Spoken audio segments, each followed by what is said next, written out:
18 horas. Notícias de Manaus, Amazonas, Brasil e do mundo. Agora na Mix. Legal, 6 horas, 1 minuto em Manaus. Começando pra você mais uma edição do 18 horas. Alô, Karine Leão. Olá, Carlão. Boa noite. Muito boa noite pra você sintonizado aqui em 100,7. É isso aí. Estamos juntos a partir de agora até às 7 da noite, aqui no 18 horas. Mix. Legal, e contando com a sua participação, participe conosco do programa 18 horas até às 7 da noite. O nosso WhatsApp é o 994887592. Tá valendo também a sua participação para você que nos acompanha ao vivo pelo YouTube. Participa também, manda sua mensagem de texto. A gente quer saber o que você pensa a respeito dos assuntos que a gente aborda aqui no 18 horas. Legal, então anote aí, 994887592, valendo a sua participação. Mix. E agora conferindo os destaques do programa 18 horas de hoje. Governo federal debate risco de Manaus ficar isolada durante a seca desse ano. Eleições 2024. Candidatos a prefeito de Manaus já receberam cerca de 6 milhões de reais para as campanhas. Suspensão dos serviços à empresa de Elon Musk no Brasil pode impactar 25 mil usuários no Amazonas. Terceiro motoboy acusado pela morte de motorista em Manaus se entrega para a polícia. Legal, esses e outros assuntos, hein? Os destaques desta terça-feira, 3 de setembro de 2024. Você confere a partir de agora. Vamos juntos com você até às 7 da noite aqui no melhor Mix do Brasil, no ar, mais uma edição do programa 18 horas. 18 horas. Olha, o fenômeno da seca, hein, que vem assolando aí a região amazônica, está se tornando uma preocupação bastante assustadora. O governo federal acendeu o alerta vermelho para o risco de Manaus ficar isolada. Isso mesmo, isolada, foi o que você ouviu, ficar isolada por conta da seca severa. Olha que ponto estamos chegando, Karine. Pois é, Carlão, a previsão é que a redução drástica do nível dos rios possa interromper a navegação, que é a principal via de transporte de mercadorias e pessoas aqui na região. E esse cenário isolado vai trazer sérios impactos para o abastecimento de alimentos, combustíveis e medicamentos aqui para a região. Olha só, a situação é tão preocupante que o governo federal já está discutindo estratégias para estocar suprimentos essenciais em Manaus e em outras áreas que possam ser afetadas também. Carlão, a ideia é prevenir uma crise de abastecimento que poderia ter consequências graves para a população. Só que eu vou dar uma informação para o governo federal, tá? Isso já está acontecendo aqui na região. Já temos desabastecimento e comunidades bebendo lama, porque não tem água potável. Mas tudo bem, ok. Uma outra preocupação do governo federal é com a pirataria nos rios, que pode aumentar, trazendo ainda mais insegurança para as comunidades ribeirinhas e transportadoras. Eu digo mais, Karine, está acontecendo e já está acontecendo há bastante tempo. Pois é, olha aí. Há algum tempo isso daí está acontecendo. Além disso, o isolamento de Manaus poderia agravar a já difícil situação econômica da cidade. A interrupção do fluxo de mercadorias, é claro, vai trazer aí os preços, vão dispararem, vão ficar mais altos, pressionando ainda mais a economia local. Claro, não podemos esquecer, né, de muitas áreas da cidade já enfrentam desafios com a falta no custo de vida, alta no custo de vida. E uma crise de abastecimento poderia tornar, é claro, a situação ainda pior e complicar aí a vida das famílias, nossas vidas, né? Pois é, Carlão, vocês podiam debater também a história da BR-319, não é isso? Já que estão preocupados que Manaus vai ficar isolada por causa da seca dos rios. E aí, gente? Então, a equação tem isso aí, a gente já tem uma solução, é só liberar aí o reasfaltamento por uma rodovia que já existe, né, Carlão? Enfim, só não tem vontade política para isso. Mas vamos lá.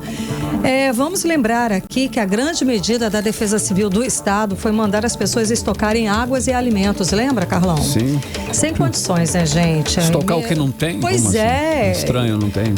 Pois é, e mesmo que alguém consiga fazer isso, essa é uma medida paliativa, né, gente? Muito Cara de pau pedir isso, provisória, que com certeza não vai ser o suficiente para todo esse período de seca, né, Carlão? A gente sabe que isso aí só vai começar a melhorar um pouco lá para novembro, dezembro. Olha, é fundamental que haja, sim, uma resposta, né, coordenada entre os governos federal, estadual e municipal para tentar amenizar e diminuir os efeitos dessa crise, que com certeza pode agravar aí muito nas próximas semanas. Sem dúvida, né, Carlão? Toda ajuda é bem-vinda aqui pra gente. Bom, vamos atualizar os dados e as informações sobre essa estiagem, sobre essa seca que está assustando a todos nós com a repórter Nathalie Moraes, que conversa ao vivo aqui com a gente. Boa noite, Nathalie. Então, a maior preocupação do governo federal é com o estoque de combustíveis, é isso? Boa noite, Nathalie. Boa noite, Karime. Boa noite, Carlão. Boa noite, ouvintes do programa 18 horas. Tudo bom com vocês? Karime e Carlão, a gente está aqui hoje para atualizar sobre uma reunião que aconteceu,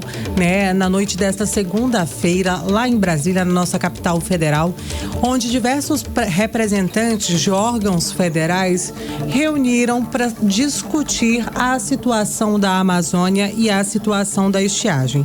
E aí, Karime, a principal preocupação, como você bem disse, é sobre o estoque de combustíveis. E aí eles também trouxeram à tona a discussão de outros itens essenciais, que não são itens que são tão volumosos, mas sem eles, diante dessa, como você disse ainda, Karime, né, os nossos rios são as nossas estradas, então ele que garante a trafegabilidade aqui na nossa região. Se não tem navegação, a gente não recebe produtos essenciais, como medicamentos, né? Então, tudo isso precisa ser discutido realmente e analisado, e essa preocupação, ela veio à tona durante essa reunião que aconteceu no Palácio do Planalto, em Brasília. Ainda durante essa reunião, Karime, eles discutiram sobre o fato de Manaus ficar isolada. Isso, né, segundo os prognósticos climáticos que foram apresentados pelos especialistas, inclusive o Serviço Geológico do Brasil participou dessa reunião no Palácio do Planalto, mostrando que esse nível de isolamento aqui na nossa capital pode ser atingido daqui a 22 dias. E aí eles trouxeram algumas possibilidades, algumas tratativas do que poderia ser feito, né? Tipo, falaram, uma possibilidade seria a gente levar combustível para o município de Itacoatiara, por exemplo, que fica na região metropolitana, e aí facilitar, fazer o transporte aéreo de insumos essenciais, como alimentos, água potável para que a população...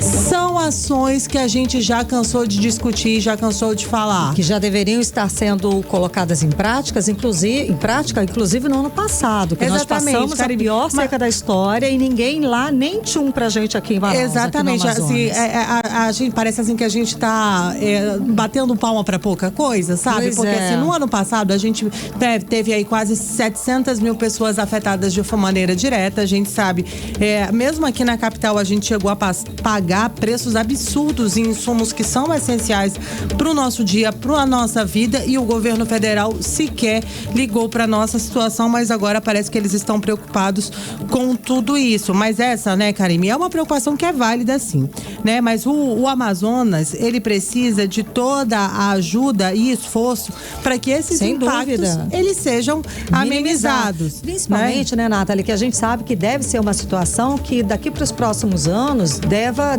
se repetir ou até piorar, né?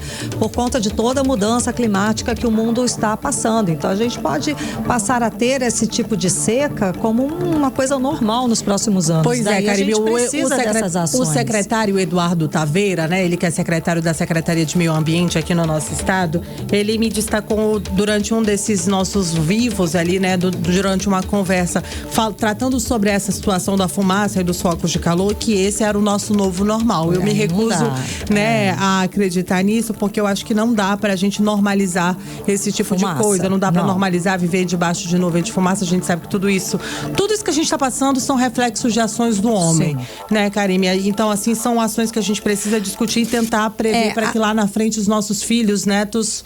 assim, ação do homem, mais ou menos, porque o clima já está mudando, é uma coisa cíclica. A Terra passa por isso, ok. Pior ou não, é uma situação. Fumaça que ela está se referindo. A fumaça, sim. A fumaça das queimadas é o que tudo indica, o que a polícia está investigando é a ação mesmo do homem. O homem pega e vai tacar fogo por diversas razões, até criminosa, mas esse período do ano, falta de chuva, seca, né, qualquer guimba de cigarro, né, Carlão, vira um incêndio. Isso não pode ser o novo normal mesmo. Não mesmo. Não dá para normalizar esse tipo de coisa. Mas voltando a falar da seca, né, são muitos os pontos dessa crise climática, mas aí a gente fez alguns questionamentos sobre, afinal de contas, e aí, o que já está sendo feito, né?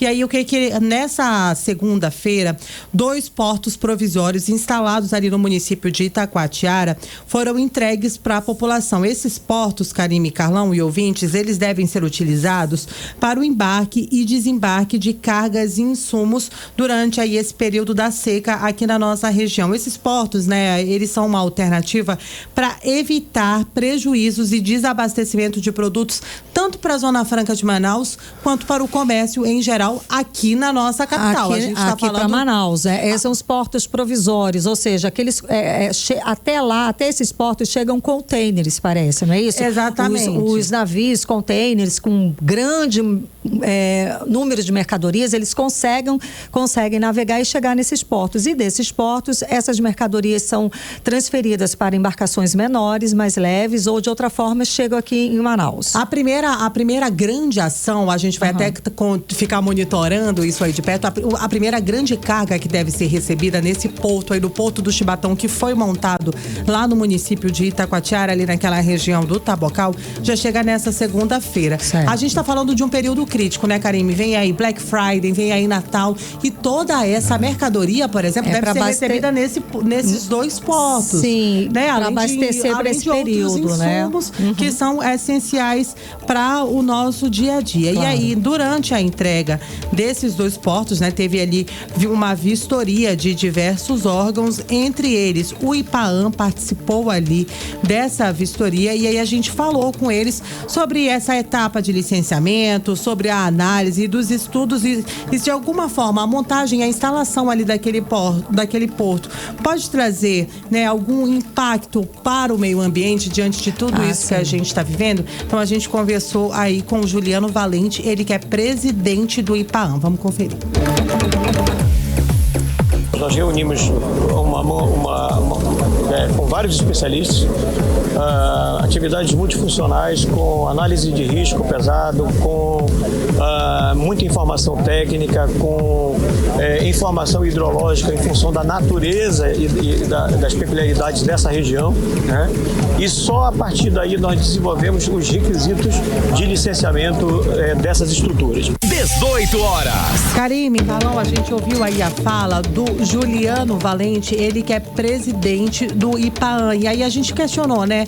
Quais são as medidas que já foram feitas, né? Além da instalação desses dois portos provisórios. E aí ele destacou pra gente sobre a realização da dragagem dos rios nessas regiões onde a navegabilidade, né, é mais afetada, como essa região onde esse porto foi instalado. E aí, né, eles destacaram pra gente sobre as licenças ambientais que foram concedidas aí pelo Departamento Nacional de Infraestrutura, o DENIT, que é um órgão que é vinculado ali ao Ministério de Infraestrutura. E aí eles destacaram sobre a preocupação de realizar todo esse processo licitatório de contratação e fazer essa dragagem em um tempo hábil. Para quê? Para que a gente não ficasse isolado e não deixasse realmente de receber insumos. As nossas autoridades aqui do nosso estado, e assim como as autoridades, como é que eu posso dizer? De outros órgãos, exatamente. Né? Da iniciativa privada. A iniciativa também. Privada, isso. Eles garantem que a gente não vai ficar desabastecido. Exato. E aí, inclusive, essa iniciativa de fazer esses dois portos provisórios partiu da iniciativa privada. Olha aí. E uma dessas empresas é o Porto do Chibatão, né? Os portos provisórios saíram aqui da nossa capital e eles foram instalados lá nessa região do Tabocal, pelo Chibatão e pelos superterminais. Só para você ter uma ideia, esses dois portos, eles ficam ali na enseada do Rio Madeira, na região de Itacoatiara, e vão funcionar 24 horas por dia. A gente conversou com o diretor executivo do Grupo Chibatão, o Johnny Fidelis, e aí ele falou sobre essa expectativa de receber grandes cargas para que não haja desabastecimento durante essa estiagem severa daqui na nossa região, já que a seca em 2024 promete ser ainda pior do que a gente registrou os números no ano passado. A gente vai ouvir aí a fala do Johnny Fidelis, ele que é diretor executivo do Grupo Chibatão. Esse trabalho ele iniciou com a Secretaria de Planejamento do Governo do Estado em janeiro desse ano, quando a gente começou a realmente mitigar os riscos que poderiam haver caso não houvesse a dragagem, entendeu, no tempo hábil, né? Investimentos realizados, entendeu, nesse ponto, Chibatão adquiriu novos guindastes para Manaus e tirou essa estrutura para vir para essa região. No nosso caso, foram 228 milhões de reais investidos para chegar com essa estrutura até aqui e ancorar ela neste local. 18 horas. Olha, Karime, Carlão, a gente ouviu aí, né, a fala do diretor executivo do Grupo Chibatão, Johnny Fidelis, falando aí de um investimento. A gente está falando de uma empresa privada, exato, né, que investiu mais de 228 milhões de reais.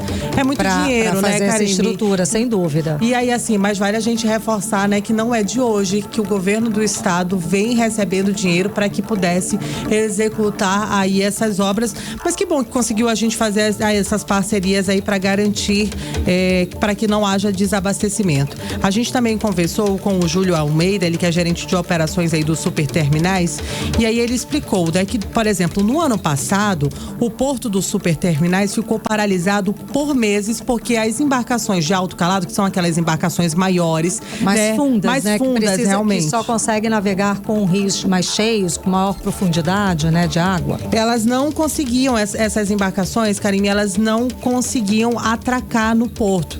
E aí, por conta disso, precisou ter, eles pediram ajuda da Marinha do Brasil, da Agência Nacional de Transportes Aquaviários, que tentou traçar ali estratégia para garantir o transporte de cargas. A gente lembra que teve uma época que as cargas tiveram que voltar para o Pará, né? E porque as cargas não conseguiam chegar nos superterminais e desembarcava na região metropolitana do Pará, e aí essa carga seguia para cá via terrestre. Então, assim, foi uma logística, a gente perdeu muito material e eles preveem que agora, com essas ações, isso não vai ser necessário. A gente vai ouvir aí o que diz o Júlio Almeida, ele que é gerente de operações dos superterminais. Você começa com várias coisas, né? O planejamento da engenharia naval, aonde colocar, batimetria, estudo de solo, estudo de correnteza, estudo de vento. Então são vários estudos que vão sendo feitos para constituir o tipo de arranjo que nós vamos fazer com as amarras. Então é um planejamento bastante trabalhoso, bastante técnico e que requer tempo. 18 horas. Karime, Carlão, a gente ouviu aí a fala do gerente de operações dos superterminais, o Júlio Almeida, falando aí sobre essas instalações. Karime, só para atualizar aí o boletim da estiagem divulgado pelo Comitê de Crise e Enfrentamento aqui do nosso estado, 62 municípios permanecem em situação de emergência, mais de 82 mil famílias afetadas de maneira direta e até o momento mais de 330 mil pessoas sofrem com essa situação da crise climática, da estiagem aqui na nossa região. Karime, Carlão. Obrigada, Nathalie Moraes. Ou seja, né, Carlão, a gente fala aqui, a gente está falando sobre isso desde o ano passado. No ano passado a gente já falou do alerta, sabia que ia passar por essa situação e nada foi feito. A gente está aqui noticiando mais de 300 mil pessoas afetadas diretamente por causa da seca este ano. E essa iniciativa privada resolvendo parte da situação. Investindo então pesado, é isso aí, gente. A realidade das comunidades do interior do Amazonas, aqui do estado, é desesperadora. Estamos falando de famílias inteiras sem acesso à água potável por causa da seca. Uma situação, gente, inimaginável em pleno século XXI. Comunidades da zona rural, por exemplo, de Manaquiri, a gente falou aqui no 18 horas, o interior do Amazonas já sofrem com a falta de água potável, é real. Poços e reservatórios que estavam ajudando os moradores lá no armazenamento de água não estão conseguindo atender a demanda das comunidades locais. A gente disse aqui ontem, né, Carlão? Estão bebendo lama. E é uma situação muito séria, né, Karime? Chega a ser revoltante ver a seca, né? Devastando aí a vida das pessoas no interior do Amazonas. A falta de água potável é uma bomba relógio, sim, e a resposta do governo tem sido lenta, tem sido insuficiente, tanto que a iniciativa privada está antecipando aí o processo. O governo precisa agir agora e precisa agir rápido, não com promessas, com reuniões, né? Com grupos e comitês, mas com ações concretas antes dessa crise humanitária se transforme em uma tragédia que é ainda maior, e essa é uma previsão aí, né? Pesada, Carlão. Né? E a gente está falando isso aqui não é desde o ano passado, não é de hoje. Não é possível ficar de braços cruzados enquanto que essas pessoas sofrem, gente, bebendo lama, não tem condição. É hora de parar aí com essa burocracia, com tanto blá blá blá, como você falou, e levar ajuda imediata para quem precisa. Hoje o Rio Negro registrou a maior vazante deste ano. De ontem para hoje secou mais 27 centímetros. 27 centímetros. Muita coisa. Deixando a marca da água no Porto de Manaus em 19 metros e 26 centímetros. Olha só, mantendo essa média, Karime e ouvintes, o Rio Negro vai baixar 1 metro a cada 4 dias. E assim vamos bater o recorde do ano passado, né? Que já foi recorde, então é o recorde do recorde, quando o Rio Negro atingiu a marca de 12 metros e 70 centímetros no final de outubro do ano passado. É uma situação realmente preocupante, Karime, e voltamos aqui a frisar, né? Pelo amor de Deus, né? Governos, tomem a iniciativa aí. Com ações, com eficiência, por favor. Com ações efetivas, né, Carlão? E não vamos fazer reunião, vamos debater, estou preocupado. Vamos economizar comida, estocar. Vamos estocar. Isso é piada, é botar o nariz de palhaço na cara da população, gente. 6h21, você no melhor Mix do Brasil. 18 horas. Olha só, em essa situação, mais um suspeito de participar do linchamento de um motorista em Manaus se entregou hoje para a polícia. O caso aconteceu dia 24 de agosto, quando Edson dos Santos Filho foi espancado por um grupo de motoboys depois de uma discussão no trânsito, né, Karine? Tá recente, todo mundo lembra desse caso. Horrível, né, gente? Todo mundo chocado com essa situação. A polícia ainda está atrás de outros envolvidos e segue tentando esclarecer todos os detalhes desse crime hediondo. O repórter André Meirelles tem mais informações sobre o caso. Boa noite, André. Então, a polícia vai pedir a prisão temporária desse terceiro suspeito, André. Boa noite. Muito boa noite, Karime, Carlão. Boa noite a você, ouvinte. Olha, inclusive, ontem a gente trouxe nessa situação aí que dos 3 principais suspeitos envolvidos na morte aí desse homem de 55 anos que aconteceu, né, já está completando aí 10 dias, 2 foram presos e ontem a gente trouxe aqui inclusive a fala do delegado ali, da titular da delegacia especializada em homicídios e sequestros, né? Ele falou então para que o Ian pudesse se entregar logo. Foi isso que aconteceu. Ian Ferreira de Souza, de 29 anos, é o terceiro preso suspeito de envolvimento no crime. Os outros 2 envolvidos, Francisco de Oliveira Galvão Neto, de 31 anos, e Klinger Luan Pereira Costa, de 23, conhecido como Ferreirinha, já haviam sido presos aí no dia 30 de agosto, né, no final de semana agora. E depois aí teve então a identificação dos suspeitos. Foram solicitados à justiça agora as prisões, Karime, Carlão, temporárias dos envolvidos e as imagens dele, né, depois aí que foram amplamente divulgadas. Ian Ferreira de Souza, Francisco de Oliveira Galvão Neto e Klinger Luan Ferreira Costa vão responder pelo crime de homicídio e vão ser encaminhados à audiência de custódia e vão permanecer à disposição da justiça, Karime e Carlão. Ei, André, olha só, teve um outro caso também que chocou hoje, né, Manaus. Foi o acidente envolvendo uma carreta. A carreta simplesmente tombou em cima de um carro. André, você tem detalhes aí? Parece que o motorista morreu na hora, foi isso?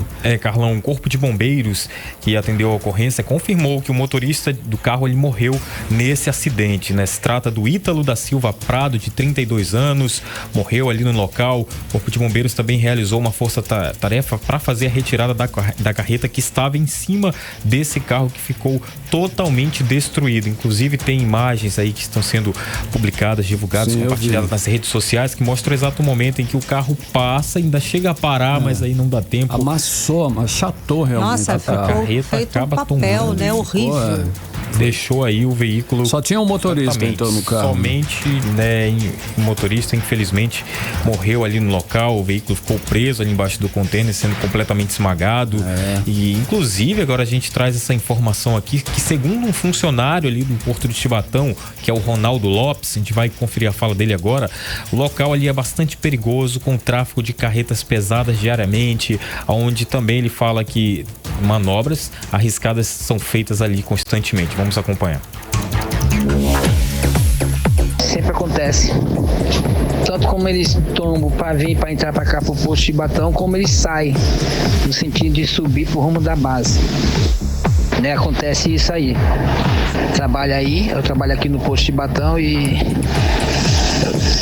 vejo tanto na saída como na entrada, de vez em quando acontece isso mesmo. Carro para lá, moto, passa do lado, né, cortando, às vezes o sinal tá fechado, é motoqueiro cortando ao lado dessas carretas, né? É perigoso mesmo, mas essa fatalidade aconteceu agora à tarde, né? É muito triste. 18 horas. Tá, então, Karime, Carlão e ouvinte, a gente conferiu a fala do Ronaldo Lopes, que é funcionário do Porto de Chibatão, relatando que também acontece esse tipo de situação, né? E que traz aí um alerta sobre a fiscalização ali no local. Pois é, quem que fiscaliza isso? De quem é essa competência para fiscalizar esse trânsito e também a condição que tem essa carreta? A gente já viu em algumas situações, aqui nas redes sociais mesmo, várias irregularidades nas carretas. E várias carretas vivem tombando, né? Exato, coisas amarradas assim com barbante. A gente já noticiou aqui o caso daquele motorista que estava completamente embriagado numa loja de construção, que pegou o caminhão, atropelou e matou uma estudante, enfim. Quem fiscaliza isso, André? A gente sabe, é a prefeitura, é o Instituto, né, o IMMU, Instituto Municipal de Mobilidade Urbana, né, que faz ali também a sinalização no local, faz também essas fiscalizações dessas carretas. Na verdade, não só das carretas, mas todos os veículos também de grande porte, né, que também tem um horário, mas segundo informações também pelo local, ali há uma permissão para trafegar em qualquer horário, que se trata ali de entrada, de saída. Certo, naquela região, naquele local. Mas só que a gente está falando também de fiscalização do veículo, sim, porque tem uma imagem nas redes sociais também que mostra que o veículo, essa carreta estava amarrada, né, com barbante, essa que caiu, essa que tombou em cima do carro. Exatamente. Então, quer dizer, tá com tudo errado, né, Carlão? Foi um simples acidente, foi uma negligência. Pronto, e que tá faltando fiscalização, tá faltando a mão mais pesada da prefeitura para organizar isso. As pessoas estão morrendo por essa negligência, gente. Coisa não tá certo. Mais uma pessoa morrendo por causa disso, não dá, né? E agora, cadê o motorista? Fugiu, segundo o Corpo de Bombeiros, da carreta, fugiu do local. Depois do acidente, ele se levantou e fugiu. Até agora está foragido aí. Não parou para prestar socorro, que complicado, né? Acaba sendo crime aí não prestar socorro no acidente que foi causado ali. Olha, e é claro que houve desvio no trânsito ali, né? Não tinha como o trânsito... o trânsito deve estar horrível. Né? Motoristas que estão seguindo pela Avenida Rodrigo Otávio em direção ao bairro do Educandos, agora só podem continuar pela Avenida Presidente Kennedy, e para aqueles que vêm do bairro Educandos ou áreas adjacentes, o acesso também é exclusivo ali pela Avenida Presidente Kennedy. Outra mudança importante é que para os motoristas que trafegam pela Avenida Felizmino Soares, estes devem seguir até a Rua Vista Alegre, passando ali pela Feira da Panair na Avenida Leopoldo Pérez, finalmente para acessar ali a Avenida Presidente Figueiredo, né? E a gente está vendo aqui também o Waze, está bastante complicado o trânsito por lá. Trânsito lá tá pesado, né? Tá pesado, nesse horário, ou seja, muita paciência nessa hora, né? Calma. Agora também tem a gente tá recebendo e vendo aqui muita denúncia de que as carretas estão circulando nas principais vias aqui de Manaus em todos os horários, tá? Sem que sejam feitas fiscalizações. Além desse horário, né, dividindo espaço nas ruas em qualquer horário do dia, da noite com o carro, ainda tem a falta de fiscalização do próprio... E detalhe, tem muitas carretas. Muita, né, Carlão? Toda vez que você sai, você passa por umas 3 ou 4, com certeza, cara. Em qualquer horário. Tá faltando fiscalização e está colocando em risco a vida das pessoas, principalmente dos motoristas, que infelizmente passam do lado de uma carreta dessas. E essa história ainda tem muito que rolar e a gente vai continuar acompanhando esse caso, para ver como é que fica a situação, a empresa que vai se responsabilizar ou não, né? Tem prefeitura, governo também, a gente vai continuar acompanhando. Obrigada, André Meirelles. 6h29. 18 horas. Vamos para os assuntos dos bastidores da política local, Carlão. Local, Cíntia Blink na área. Tá aqui ao meu lado. Boa noite, Cíntia. Então, os candidatos a prefeito de Manaus já receberam de 40 mil e 6,5 milhões de reais para gastos de campanha eleitoral. A gente sabe quem recebeu mais ou quem recebeu menos. A gente fala desse montante como se fosse R$10, né? Boa noite, Karime. Boa noite, Carlão e todo mundo que tá com a gente na 100.7. Pois foram aí de 40 mil até 6,5 milhões, 6 milhões e 500. É para o Fundo Especial de Financiamento de Campanha, é o tal do fundo eleitoral que a gente conhece. Então, no primeiro turno, os candidatos têm um teto, eles podem gastar até 13 milhões e 200 mil reais. Já no segundo turno, pode gastar até 5 milhões e 300 mil reais, totalizando aí 18 milhões e 500 mil reais. também tem um limite de quantas pessoas eles podem contratar. É até 1.716 pessoas, quase 1.700, né? Tirando aí esses 16. Já temos sim o número de quem recebeu mais, de quem já está gastando, como está gastando, e eu vou detalhar aqui. Roberto Cidade, o candidato do União Brasil, foi o que mais recebeu dinheiro até agora. Ele recebeu 6,5 milhões de reais do Partido União Brasil. Quer dizer, não é o total do União, porque 50 mil foi ele mesmo quem doou, mas maior parte, né? Vem aí do União Brasil. Davi Almeida, atual prefeito, vem no segundo lugar desses que mais recebeu até agora, com 3,9 milhões vindo do Avante. Marcelo Ramos, do PT, recebeu 995, do partido também, do partido PT. A Mamandel, 282 mil. O dinheiro dele vem do Júlio César Furtado Queiroz e do próprio Amamandel, além de outros que colocaram menos valores, e aí eu não vou detalhar aqui tanto os nomes. O Amon, antes do que eu falei, ainda não há nenhum registro de gastos, mas o Amon, ele já registrou que contratou cabos eleitorais. Alberto Neto recebeu aí 53 mil da secretária parlamentar dele, Verônica Maria Monteiro, João Batista também, dele mesmo, ele também colaborou para chegar nesse montante, e da Georgina de Nazaré Cordeiro Ramos. Não é detalhado lá no Divulga Cande quem são, né, João Batista e Georgina de Nazaré, que ligação tem ali com Alberto Neto, mas de qualquer maneira tem lá o nome e o valor da doação, totalizando 53 mil. Ele também já declarou que gastou com cabo eleitoral e contratação de internet. Depois a gente tem Gilberto Vasconcelos com 46.300 reais, né, do PSTU. Ele gastou desse valor 3 mil com serviços contábeis e 2 mil com a Baresup pela contratação de um espaço. O dinheiro do Gilberto vem do PSTU, do próprio partido. O Wilker Barreto recebeu 40.300 reais também do partido do Mobiliza e do próprio candidato. Então colocou dinheiro do Mobiliza e o próprio candidato. Ele declarou que contratou cabo eleitoral. Karime Carlão. Legal, Brinca, olha só tem um candidato até agora que assinou aí o manifesto, que é o seguinte: compromisso contra a corrupção e pela boa governança. Esse é o manifesto. Foi elaborado pelas entidades da sociedade civil e destinado aos candidatos e também aos partidos políticos. Por que, Brinca, está tão baixa aí a adesão a esse manifesto? Um manifesto importante, é claro, ninguém quer assumir esse compromisso aí contra a corrupção. E quem foi o único que assinou, Brinca, até agora, esse processo aí? Essa iniciativa aí é do Comitê Amazonas de Combate à Corrupção. A gente vez ou outra traz eles aqui por conta de iniciativas. Ontem foi por conta da cartilha, né, para que consiga identificar, o eleitor consiga identificar quando há uma tentativa de compra de voto e conseguir denunciar isso. Agora vem esse outro que é um manifesto aí com compromisso contra a corrupção pela boa governança.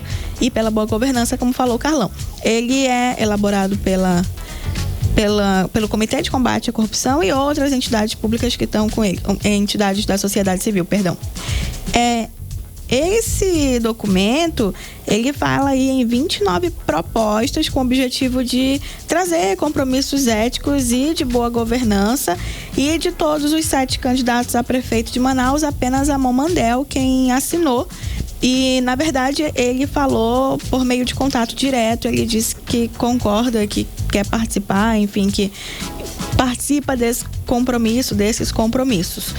A coordenação diz que uma cópia desse documento está na sede do Sindicato dos Jornalistas, e os candidatos que tiverem, outros candidatos que tiverem também, se sentirem querendo fazer parte do compromisso, pode ir até lá para assinar ou sinalizar de alguma maneira, né, que sim, que participa aí desses compromissos. Mas até agora, apenas a Mamandel quem sinalizou positivamente. Por que os outros não foram? Eu não sei responder essa. Eu acho eles estão sabendo? Sim, acho que o comitê, inclusive, ele enviou para cada partido político, para cada candidato. Eles enviaram. Sem contar que é público, assim, todo mundo está publicando sobre. Sem contar que é público. Eles mesmos enviaram para os candidatos, para os partidos, enfim. Acho que vale pôr na agenda, colocar aí para passar ali na sede do Sindicato dos Jornalistas. jornalistas e assinar, né? Sim. Não é possível que eles sejam contra um compromisso não que fala... Básico, né, de corrupção. A gente quer pensar que não, né, Blink? Eu prefiro. Também. Blink, por falar em cartilha e tal, em a iniciativa desse tipo para a eleição, a Igreja Católica também lançou uma cartilha, mas aí orientando os fiéis sobre a importância de votar bem, é isso mesmo? Isso, a Arquidiocese Metropolitana de Manaus, ela lançou aí nas missas de domingo, no último dia 1º, falando da orientação política. Votemos responsavelmente pela Amazônia. É uma mensagem em ocasião, obviamente, da eleição municipal de 2024 e nessas orientações fala-se aí da importância da eleição municipal, também o que devemos considerar na escolha do candidato, e aí faz uma explicação do que cabe a cada um dos poderes, né? Executivo, legislativo, a conduta ética que se espera de cada um. Fala também da relação entre os poderes, a sinergia entre os poderes, falando desse equilíbrio, dessa complementaridade entre eles, como é que funciona, por que é dividido em 3 e tudo mais. Fala também das responsáveis pela proteção da Amazônia, aí trazendo essa conversa, ainda falando de eleição, mas trazendo essa conversa mais pra gente, né? Quando fala ali sobre a Amazônia e fala de políticas públicas que minimizem efeitos como, por exemplo, de mudanças climáticas e como o caso da fumaça, que agora a gente lembra o quanto ela é um problema pra gente, né? E nesse ano em especial, isso ultrapassou o Amazonas, né? Ultrapassou fronteiras, né? Aí ultrapassou fronteiras e aí passam a levar a sério que, realmente é um problema. Me parece que a gente tem que cuidar disso, porque atingiu aí São Paulo, Brasília, enfim, céus de outros lugares do Brasil. E fala também de critérios éticos, de responsabilidade exatamente ali na escolha do candidato, aquela perguntinha básica, né? Você lembra em quem que você votou na última eleição? E aí a gente não sabe como é que fiscalizou se você não lembra quem é que você votou, como é que você ficou de olho se você nem lembra quem foi. É boa essa. Enfim, então a Igreja Católica tendo uma iniciativa aí para que a gente possa prestar mais atenção nas eleições com um olhar de eleitor consciente. Muito bem-vinda aí essa iniciativa, hein, da Igreja Católica. Sem dúvida, acho que a gente devia até lançar aqui, sempre que puder, falar alguma coisa, bem didático, né? De uma forma bem didática para o eleitor, vota consciente, quem você votou, o que fez a respeito de assunto tal. E ela não está levantando a bandeira de nenhum candidato ou tirando a bandeira de algum candidato. Ela está realmente só, pelo que mostra aqui, essa orientação política, votemos com responsabilidade pela Amazônia, é uma mensagem realmente de, eleitor, vamos... É geral, né? É geral. Presta atenção no que você está fazendo. Isso, vamos olhar direito cada candidato que tem aí, o que se faz sentido pra gente, se faz sentido pra Amazônia, enfim, essa é a proposta. Legal. Trago mais informação amanhã. Obrigada, Blink, até amanhã. Valeu, Blink. 18 horas. Agora 6h38, continue ligado em 100,7 no melhor mix do Brasil. Aqui no 18 horas você vai saber, população de Boa Vista do Ramos sofre alta de medicamentos em hospital do governo do estado. É o nosso assunto em instantes. 18 horas. E agora conferindo a previsão do tempo e temperatura para amanhã, quarta-feira. Karime Leal. Previsão do tempo. Segundo informações do Climatempo, para amanhã a previsão é de sol com aumento de nuvens de manhã, pancadas de chuva à tarde e à noite. A mínima prevista 26 graus, a máxima pode chegar a 37 graus. As chances de chuva são de 10% e a umidade relativa do ar fica entre 53% e 89%. Mix. Agora falando da crise da saúde pública aqui no estado do Amazonas, olha só, em Boa Vista do Ramos, interior do estado, o Ministério Público fiscaliza a falta de regularização de medicamentos e a operação de gerador de energia no Hospital Clóvis Negreiros. Ou seja, Carlão, essa unidade de saúde está com a geração de energia prejudicada. Imagina, são 25 mil habitantes que estão sofrendo com a falta de luz no hospital, além da falta de medicamentos e principalmente antibióticos. Quem explica pra gente mais sobre o assunto é o Joné Araújo. O município de Boa Vista do Ramos fica na micro-região de Parintins e tem uma média de 25 mil habitantes. Os moradores, porém, enfrentam diversas dificuldades no atendimento básico de saúde. No Hospital Clóvis Negreiros, da Rede Estadual de Saúde, faltam medicamentos, principalmente antibióticos. Além disso, o hospital tem enfrentado dificuldades com abastecimento de energia elétrica e tudo porque não tem uma pessoa qualificada para operar o gerador de energia. O caso chegou ao conhecimento do Ministério Público por meio de denúncia. A promotora de justiça, Anne Caroline Amaral de Lima, foi até Boa Vista do Ramos e constatou as irregularidades. A Promotoria de Justiça de Boa Vista do Ramos, após constatação in loco e inspeção de ofício no Hospital Clóvis Negreiros, detectou a necessidade de regularização dos estoques de medicamentos, com especial ênfase nos antibióticos, e a necessidade de contratação de um profissional qualificado para operar o gerador de energia que se encontra no referido hospital. Após a inspeção in loco, a promotora de justiça Anne Caroline Amaral de Lima deu início a um procedimento administrativo para acompanhar a regularização dos estoques de medicamentos e a contratação do profissional para operar o gerador de energia do Hospital Estadual. E essa medida, ela tem como objetivo assegurar o funcionamento ininterrupto dos serviços hospitalares, garantindo assim à população de Boa Vista do Ramos o usufruto do direito fundamental à saúde, conforme preceitua a nossa legislação. Entre as providências determinadas pelo Ministério Público do Amazonas, destaca-se a expedição de ofícios à Prefeitura de Boa Vista do Ramos e à Secretaria Municipal de Saúde. A Prefeitura deve, no prazo de 10 dias, encaminhar cópia do requerimento à Comissão de Licitação para a contratação do profissional qualificado para operar o gerador de energia. Já a Secretaria de Saúde de Boa Vista do Ramos deve apresentar cópia da resposta da Secretaria de Saúde do Estado sobre a solicitação de regularização dos medicamentos. Odneia Araújo para o 18 horas. Você está ouvindo 18 horas. Legal, agora 6 horas e 42 minutos. Olha, nós já falamos aqui no 18 horas sobre o aumento de luz agora em setembro, né? Vai aumentar aí com a adoção da bandeira tarifária vermelha. Isso já sabemos. Isso vai representar aí um aumento de até 13% na conta de luz dos consumidores. Isso por conta do custo extra de R$ 7,57 para cada 10, ou melhor, para cada 100 quilowatts consumidos. Essa medida foi tomada devido à queda na produção das hidrelétricas causadas aí pela seca prolongada que afeta a região norte do Brasil, Karine. Pois é, Carlão, esse aumento na conta de luz também deve impactar a inflação, claro, isso porque o custo da energia elétrica influencia diretamente nos preços de diversos produtos e serviços. Economistas estimam que a alta nas tarifas pode adicionar até 0,20 ponto percentual ao índice de inflação, agravando, é claro, a situação econômica aqui do país, especialmente para as famílias de baixa renda, que já enfrentam dificuldades com o aumento dos preços em outras áreas, como alimentos e combustíveis. Sim, Karine, além disso, olha só, o cenário preocupa tanto consumidores quanto o setor produtivo também, que já vem enfrentando desafios com os custos elevados e a instabilidade econômica. O governo federal e a ANEEL têm discutido alternativas para diminuir os impactos, mas a previsão de chuvas abaixo da média para reverter a situação imediatamente não acontece, que as hidrelétricas estão passando problemas, mantém aí a bandeira vermelha como uma realidade para os próximos meses. Portanto, Karine, teremos prepare os bolsos, apertem os cintos, né, Carlão? 13% a mais na sua conta de luz. 6h44, você no melhor Mix do Brasil. 18 horas.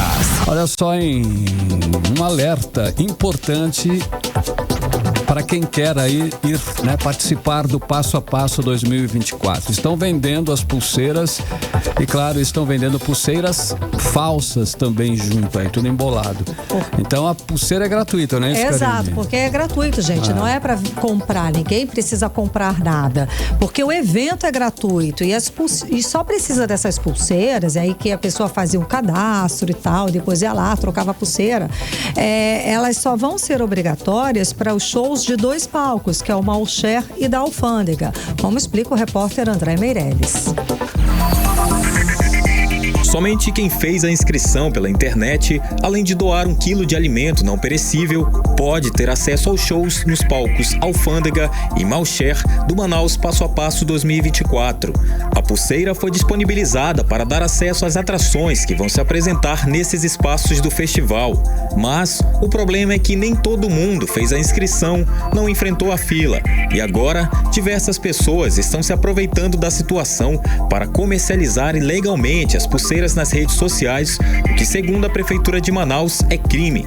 A Prefeitura ressalta que denúncias sobre a venda de pulseiras falsificadas podem ser feitas diretamente ao Disque Denúncia da Senseg pelo número 153. O Manaus Passo a Passo é gratuito e acontece nos dias 5, 6 e 7 de setembro. O prefeito Davi Almeida anunciou as atrações dos 3 dias do evento.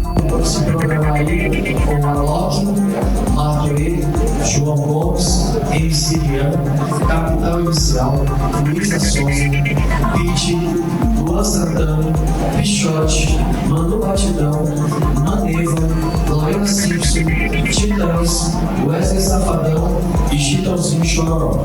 O Instituto Municipal de Mobilidade Urbana anunciou que o sistema de transporte público vai ter uma programação especial no dia do evento. O esquema vai contar com as linhas de ônibus operando durante todo o evento, inclusive na madrugada dos 3 dias.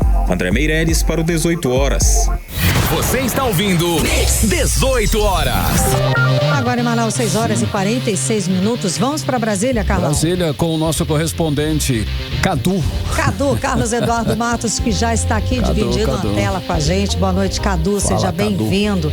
Então, Cadu, teve cerimônia hoje em Brasília com pompa e circunstância para a posse do ministro do Superior Tribunal de Justiça, o Mauro Campbell, para o cargo de Corregedor Nacional da Justiça. Cadu foi convidado, será? Isso que eu ia perguntar. Você foi, Cadu? Boa noite. Boa noite, Karime e Carlão. Boa noite, ouvintes do 18 Horas. Convidado eu não fui, mas eu estive lá. Porém, a imprensa ficou do lado de fora, né? Como bom e velho repórter. Certo. Porque deu muita gente, viu, Karime e Carlão? O auditório do CNJ, o Conselho Nacional de Justiça, ficou lotado, não teve vaga para todos os convidados. Quem ficou de pé do lado de fora foi levado para outra sala onde tinha um telão para assistir à solenidade. Então, para vocês verem o quão prestigiado é o ministro Mauro Campbell, amazonense, é uma figura querida na cúpula do Poder Judiciário. Ele já está aqui em Brasília já há muitos anos, né? É um magistrado sempre muito gentil, acessível, educado, são adjetivos que foram destacados por várias autoridades na solenidade de hoje. Mas a gente sabe que o Mauro Campbell, ele é um diplomata. Quando um político, principalmente daí do Amazonas, tem um problema para resolver aqui em Brasília, no STJ, procura primeiro a ajuda dele, a orientação do Mauro Campbell, porque ele está sempre ali ajudando a abrir as portas do Poder Judiciário, principalmente. Por isso que nessa solenidade, gente, estiveram presentes aí o presidente Lula, que dificilmente participa de posses no CNJ. Também esteve presente aí o governador Wilson Lima, o prefeito de Manaus, Davi Almeida, que deixou a campanha de lado, veio a Brasília para prestigiar, homenagear o ministro Mauro Campbell, que é sempre um parceiro estratégico para esses dois políticos aí. Esse novo cargo, Karime e Carlão, que o Mauro Campbell assume a partir de hoje é de altíssima relevância, que é o cargo de Corregedor Nacional de Justiça.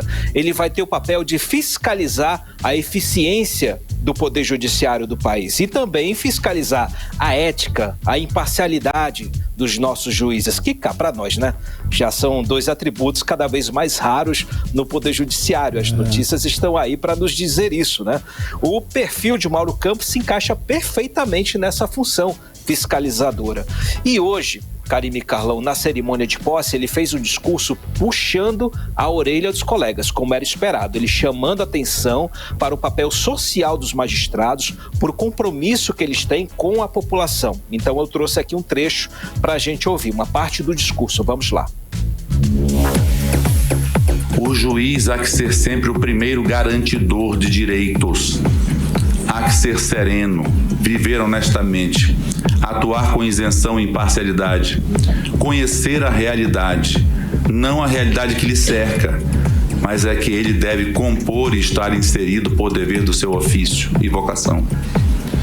Daí que deve ser previsível e habitualmente pacificador, agregador de harmonia, desempenhando seu mistério com a discrição e, não raro, com a angústia redundante do dever de recado que essa descrição nos cobra. Assumo perante o povo aqui presente e bem representado por vossas excelências, que esses atributos e qualidades farão parte integrante da matriz avaliadora da disciplina judiciária que exerceremos sobre ínfima minoria dos juízes e de juízas brasileiros ainda descomprometida com os jurisdicionados, com a nação. 18 horas. A gente acompanhou a fala agora do ministro do Superior Tribunal de Justiça, Mauro Campbell, o trecho, né, da fala dele de posse, Cadu.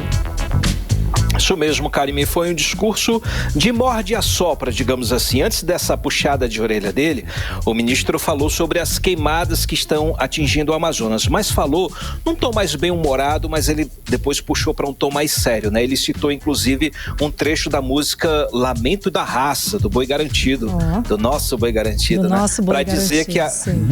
Para dizer que a terra dele está queimando.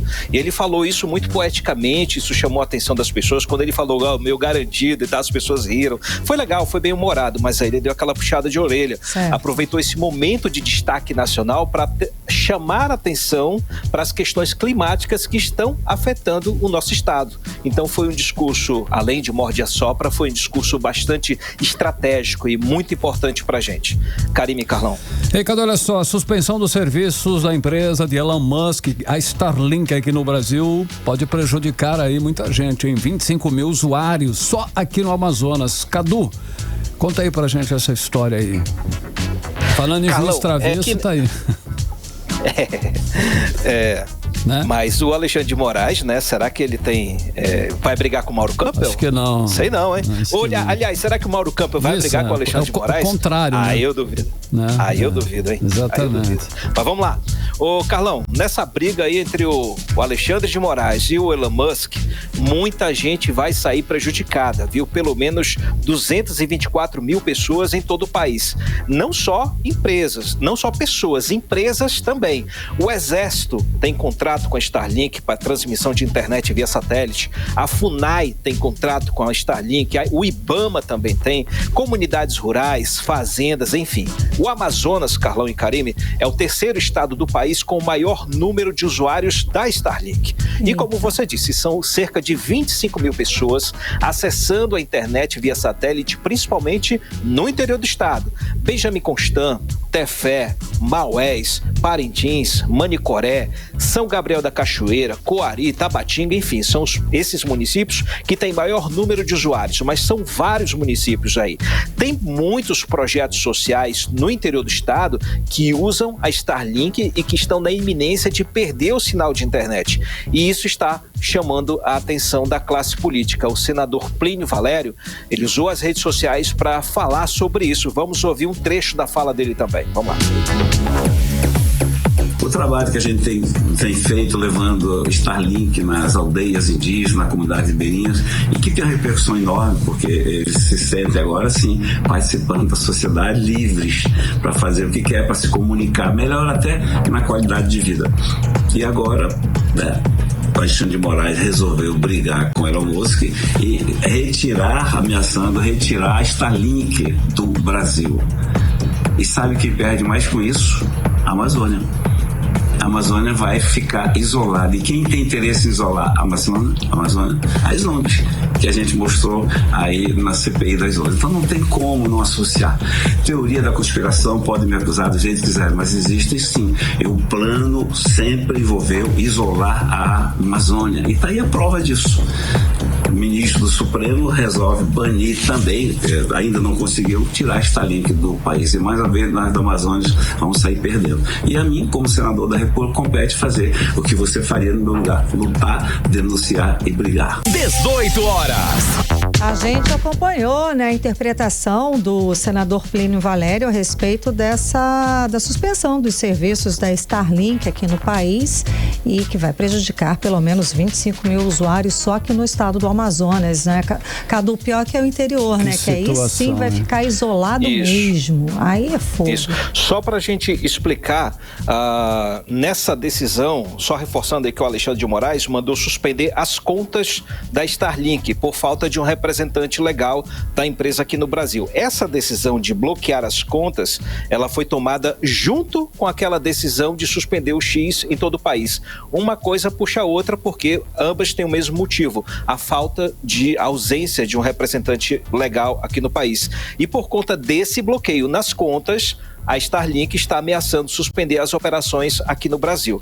Mas, hoje à tarde, Karime e Carlão, a Starlink sinalizou um breve recuo estratégico, anunciou que vai obedecer à ordem do STF de bloquear o X, ou seja, é um gesto do Elon Musk de recuar para ver se o Alexandre de Moraes manda desbloquear as contas da Starlink, porque esse aí é o grande problema que vai colocar em risco muita gente, a situação de muita gente. E no STF a situação continua com relação ao bloqueio do X, né, da rede social X. No STF, o ministro Nunes Marques, ele foi escolhido para ser o relator de uma ação que foi movida ontem pelo Partido Novo, que questiona a ordem do Alexandre de Moraes de suspender o X. Ou seja, é mais um capítulo da novela. Não acabou agora, não. Isso vai dar, hein? Vai ter. Isso vai dar. Eu não sei como é que vai. Eu não sei como é que vai ser, cara. Porque foi uma decisão colegiada de ontem. Sim. Aí vem mais uma ação. Não sei se o Nunes Marques é capaz de demover, de tirar o poder de uma decisão colegiada. Não sei. Deixo aí para os advogados falarem sobre isso. Vamos aguardar, Karime, né, Cadu? Obrigada pelas informações, Cadu. Até amanhã. Valeu, Cadu. Tchau, galera. Valeu, abraço. Tchau. 18 horas. Olha só, agosto encerrou com o equivalente a uma prisão diária por violência contra a mulher em Manaus. Além disso, 600 medidas protetivas e urgência foram solicitadas no mês passado, hein, Karime? São números altos, não é, Carlão? E como se não bastasse, no dia em 28 dias de agosto, mais de 1.500 boletins de ocorrência foram feitos por agressão e tentativa de feminicídio. Vamos acompanhar mais detalhes a respeito desse levantamento agora com a Janaína Araújo. Os números apresentados na manhã de hoje pela Operação Chamar revelam um mês de sofrimento para as mulheres no Amazonas em agosto.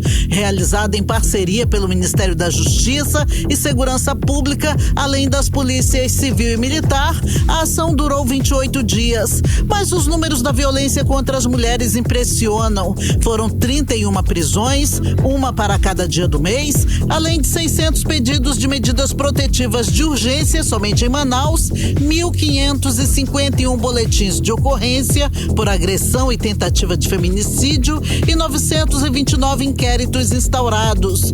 De acordo com a delegada titular da especializada em crimes contra a mulher, Patrícia Leão, das zonas Centro, Sul e Centro-Oeste de Manaus, em 28 dias foram mais de 30 detenções. Ou seja, o mês de agosto tem 31 dias, foi o equivalente aí a um preso, né, ou que no caso que praticou aí o crime de violência doméstica e familiar. Então é importante a gente salientar o que foi essa operação, né, de levar aí conhecimento e informação sobre a violência doméstica, sobre o mês de conscientização, né, pelo fim da violência doméstica e familiar. E esses números retratam aí o sucesso que foi essa operação, tendo em vista que foram números bem altos, né, principalmente de medidas protetivas que foram solicitadas. A gente percebe que o número de pessoas que procuraram a delegacia nesse mês também cresceu muito, né? Cresceu muito. Então nós tivemos assim bastante êxito durante a Operação Chamar aqui em Manaus. A Operação Chamar tem o objetivo de combater os crimes de violência doméstica, familiar e feminicídio. Além da repressão, foram feitas ações educativas e preventivas, tanto em Manaus quanto no interior. Odneia Araújo para o 18 horas. Você está ouvindo 18 horas. Legal, agora 6 horas Carlão. e 59 minutos, Karime Leão. Carlão, acabamos de receber aqui uma participação do WhatsApp. Olha que legal. E o Temar Coutinho da Praça 14. Boa noite, Karime e Carlão. Oi, já está noite. na hora da Prefeitura e os vereadores elaborarem leis para restringir a circulação dessas carretas em certos horários de pico. Não só os acidentes que acontecem, mas de pane mecânica atrapalhando o trânsito, principalmente na Avenida General Rodrigo Otávio. Tá aí a participação de Temar Coutinho da Praça 14. Obrigada. Valeu. Mix. Agora sim, vamos conferir outros destaques do dia no Amazonas, no Brasil e no mundo. 18 horas. PIB supera as expectativas e cresce 1,4% no segundo semestre do ano. Na Venezuela, Nicolás Maduro antecipa o Natal para outubro como agradecimento ao povo do seu país. Depois da suspensão do aplicativo X no Brasil, Supremo Tribunal Federal, Polícia Federal e Agência Nacional de Telecomunicação sofrem ataques de hackers. Brasil conquista 10 medalhas nas Paralimpíadas nesta terça-feira com atletas das 5 regiões do país. Mix. 7 em ponto, seguimos direto para o editorial 18 horas. Editorial 18 horas. O governo federal parece ter despertado para a gravidade da vazante dos rios no Amazonas e já discute o risco de seca isolar Manaus, a estocagem de suprimentos e a pirataria nos rios, de acordo com matéria no jornal Estado de São Paulo. Ou seja, o risco de que a vazante torne impossível o transporte de mercadorias por via fluvial até a capital do Amazonas, onde vivem 2,3 milhões de pessoas, é real sim e pode acontecer nos próximos 22 dias. A principal preocupação é com a estocagem de combustíveis e trazer o produto via Itacoatiara se o rio por lá tiver condições de navegabilidade. E o problema da pirataria, pouco combatida com efetividade, volta à cena. O aumento no movimento de cargas numa área desprotegida poderia ser um chamariz para os criminosos. Tudo isso é preocupante não apenas para o governo, mas para a população de um modo geral e a longo prazo. Afinal, segundo especialistas, o aquecimento global vai tornar os extremos climáticos cada vez mais graves e frequentes. E ninguém sabe com certeza se as vazantes extremas vão continuar nos próximos anos. 7-1, Karime, boa noite. Boa noite, um beijo, até amanhã. Você ouviu 18 horas. As notícias do Brasil e do mundo. De volta amanhã.